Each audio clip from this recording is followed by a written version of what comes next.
Thank you for joining me for this fourth episode on how to get the most out of the sale of your property. If you've already watched the other three, terrific. I know you're full of good information. If not, you can go back to them anytime. They're still going to be waiting for you.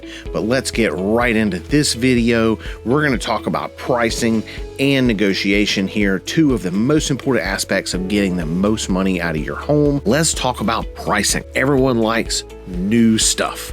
They don't want stale, unwanted items that have been sitting on the shelf too long. This is true for milk and bread and homes for sale. That is one of the major reasons to avoid pricing your property in a way that will cause it to sit on the market and become stale. Just like a loaf of bread, homes on the market have a shelf life too. That is why strategic event pricing can be very powerful. Strategically, you want your price to accomplish something.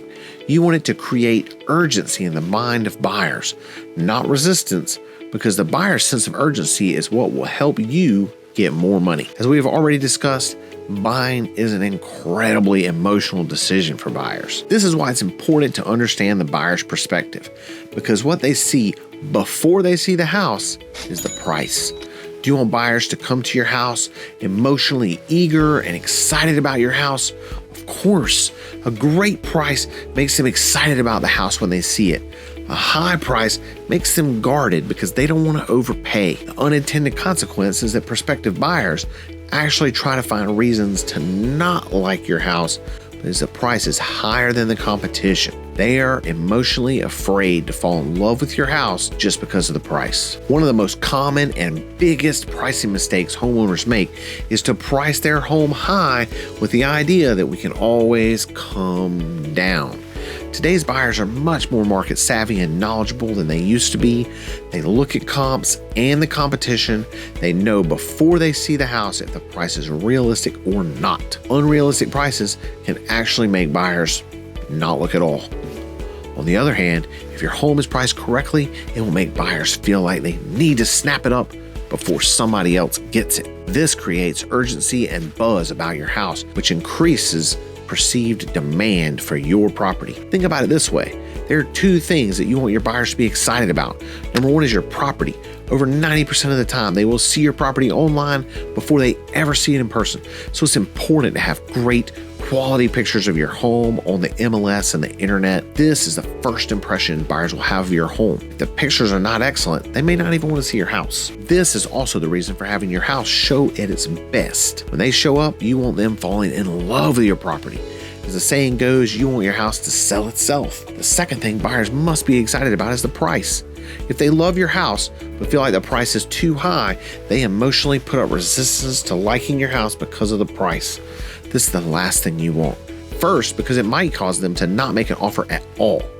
And second, because even if they do decide to make an offer on your property, it causes them to be hesitant. They tend to think about it longer and look extra hard at other properties on the market, your competition, because they're trying to find a way out of liking your house. The result is offers do not come in as quickly and some will not come at all. On the other hand, when your property looks awesome, your price is attractive to buyers, they flock to your property like moths to a flame. Best of all, they come to see it wanting to fall in love with it, looking for every reason to justify why they should do whatever it takes to get that house. Now your house is the buzz.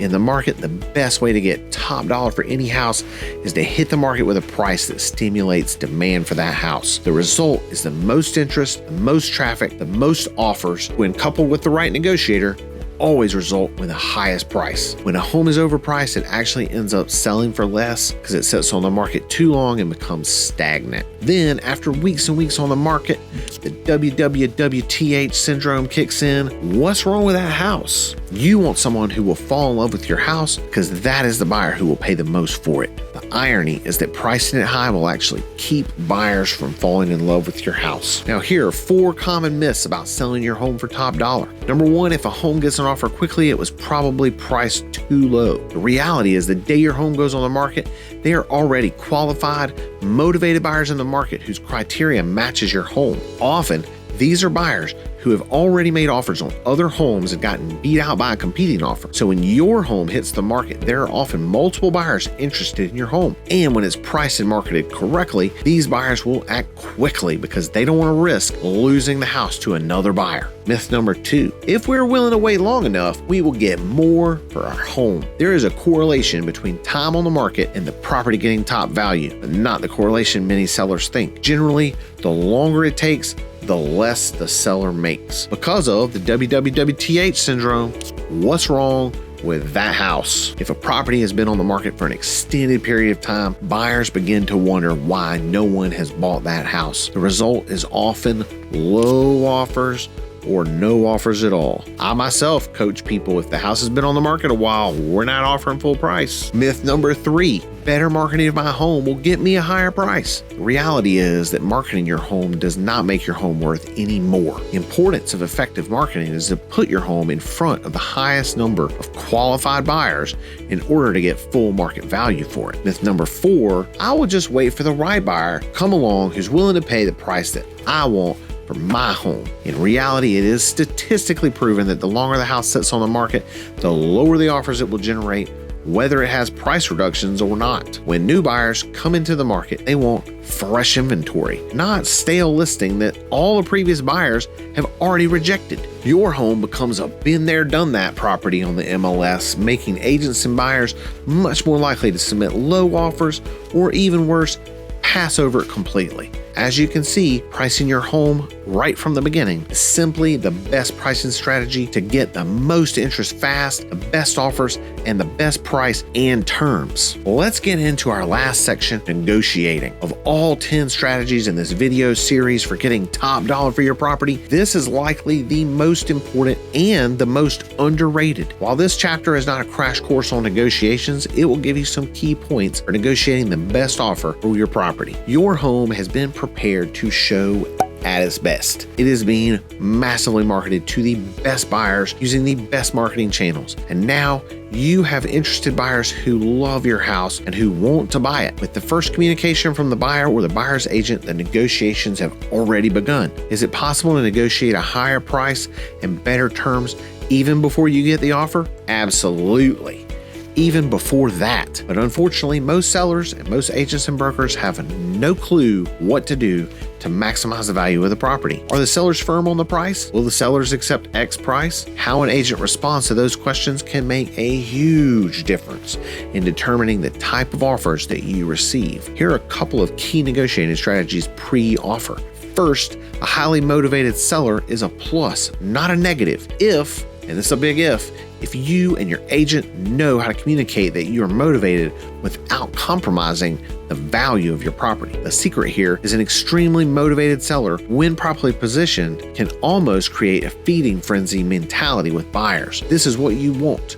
Some sellers mistakenly believe it's best to act like they're not really that motivated at all. Playing hard to get is a fine line. Strong negotiator can communicate high motivation without giving the impression of desperation. That's what you want. Motivation, not desperation. That 1, 2, 3 punch that increases demand for your house, great property, motivated seller, attractive price. When negotiated correctly, these 3 elements are a powerful combination to attract a feeding frenzy of motivated buyers and strong offers that will result in the best price and terms for you in the sale of your property. You get the call from your broker or agent. Hooray, we have an offer. Even better, you have multiple offers. What happens next? This is where it pays to have an agent that understands negotiating strategy. Do they understand how to represent you and the value of your home well when a potential buyer or other agent asks, will the seller take less?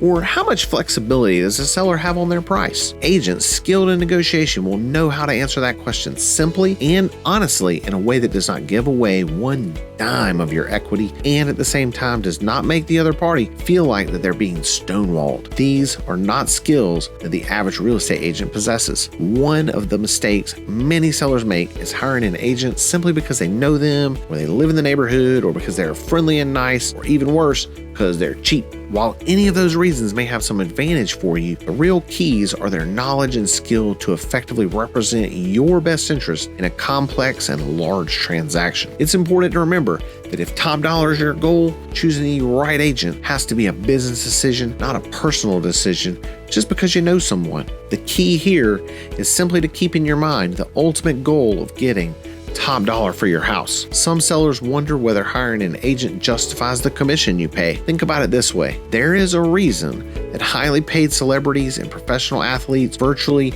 never negotiate their own contracts in their respective fields. Just like a real estate transaction, they use agents because they know and understand the value and leverage of having a skilled third-party negotiator representing them. Having a third-party negotiator has several significant advantages. First, they have knowledge and skills that enable them to negotiate from a stronger position. Second, they are more objective and can keep emotions out of the equation. Third, they provide a communication buffer between parties that allows you to respond more strategically. However, an agent who does not understand the importance of skilled negotiating can be more of a liability than an asset when it comes to getting top dollar. In fact, in terms of value, an agent's negotiating skill and understanding of how to close a transaction seamlessly is more critical to your bottom line than their marketing plan. Caution, many agents will come into your home and all they want to talk about is what they're going to do to market your home. Beware of an agent that thinks their main job is marketing. You need someone that will represent you in getting the best result. The marketing is only the front end of the agent's responsibilities.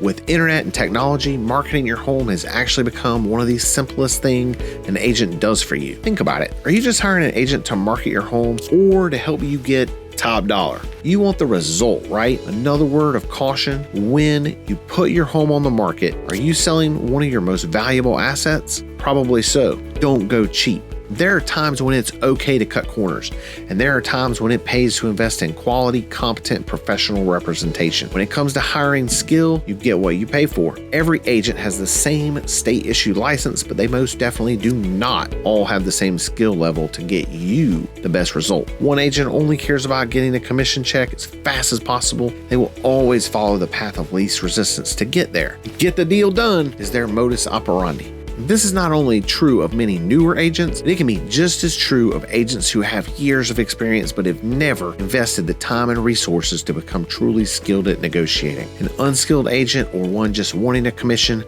can cost you tens of thousands of dollars of your valuable equity by not knowing how to position your property to get the best offers or how to negotiate in a way that protects your hard-earned equity. And the worst part of it is that you will never know how much hiring that agent really costs you. So, how do you identify a skilled negotiator? It is really remarkably simple. Ask them 2 or 3 questions regarding how they handle a couple possible scenarios we just discussed. Question number 1. How will you respond when a buyer or agent asks if we'll take less than full price for our property? What you want to look for in an answer is a comfortable, honest response from the agent that does not give away any of the value of your property and at the same time does not repel the buyer or buyer's broker or agent. A skilled answer will sound something like this. Well, that's a great question, and the sellers are very comfortable with their price. And if you've seen the recent comparable sales, then I'm sure you're already aware that the house is very well priced. Have your buyers seen the property yet? Notice this response does 2 things. First, it answers the questions in an effective way. Second, it turns the conversation to the buyer's situation. The skilled agent will now leverage this conversation to gather information about the buyers and their qualifications and motivation.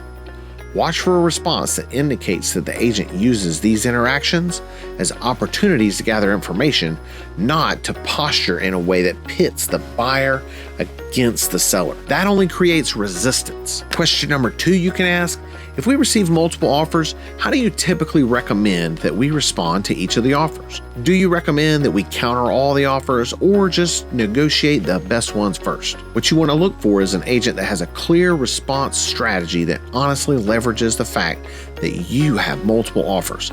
The agent should understand that multiple offers have a short lifespan. Buyers and their agents will become disinterested and frustrated very quickly if they feel that they're being stalled or that their offer is just being shopped around. Every offer is a good offer, even if it is a ridiculously low offer, because it gives you added negotiating leverage with any other offers. The best response is one that gets all buyers to submit their highest and best offer, and that simultaneously keeps all the buyers interested and at the table while the other offers come in. As a seller, it is crucial to make sure that you do not get greedy at this point. The time span is very short before your buyers get frustrated or give up and walk away from the negotiating table. And the first round of offers is almost certainly going to be the best round because your property is new to the market, and that's when it has the most excitement. A strong, experienced negotiator will have a strategic response for all the buyers that will look something like this. The seller respectfully requests that all interested buyers submit their best and highest offer by 5 p.m. on Tuesday, or a date that's 2 or 3 days later. Of course, there is more that a skilled agent will do. The key thing is that a strong negotiator understands there's value in having more offers. The more the better. Even bad offers are good offers because they give you leverage. This type of response keeps all buyers feeling they're being treated fairly and have a shot at the property, so they will stay in the game and come with their best offer to the table. The worst response is any response that can cause any offers to be removed or can make buyers feel frustrated or stressed. Giving no response at all is an even faster way to lose a buyer. Prompt and respectful communication keeps buyers interested. Slow response or no response leads to irritation and often only a matter of hours. Negative emotions cause buyers to lose interest very quickly. Good negotiator keeps the ball moving and does not leave the buyers or their agents in the dark. Question number 3 to ask: how will you recommend we respond to ridiculous lowball offers? What you want to look for is any offer as a starting point to a conversation. Skilled agent will tell you to respond to every offer as if it's a legitimate offer that can result in satisfactory terms. See, the reality is you have no idea how much someone's willing to pay for your property based on their initial offer. They may be a cheapskate who's unrealistic and dreaming, or they may be willing to pay whatever they have to. They just want to know how low the seller will go, so they start very low to see how you'll respond. It's almost never a buyer's intent to offend you, so as the seller, don't take any offer personally. A skilled negotiator will suggest a strong counter that forces the buyer to get more realistic without muddying the waters and making the buyer walk away from the negotiating table. These 3 questions will tell you a lot about an agent's skill and preparedness in dealing with different negotiating scenarios. The key thing to look for is their confidence and certainty in the way that they respond to your questions. If they appear uncertain or reluctant to communicate to you a proactive negotiating strategy, let that be a red flag.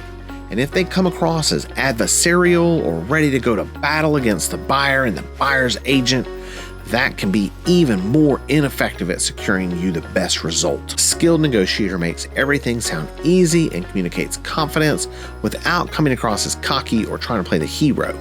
You don't want a hero, just a skilled, competent professional who knows how to deliver results. And when you find that person, not only will they protect your equity and maximize your cash, they will make the process so much less stressful for you. This is wrapping up the final section of how to sell your home for top dollar. Remember, whether you're moving in 9 or 90 days, I would love to hear from you and see how we can help make your move a smooth one. Until then, I'm David Crum, and I look forward to seeing you on my next video.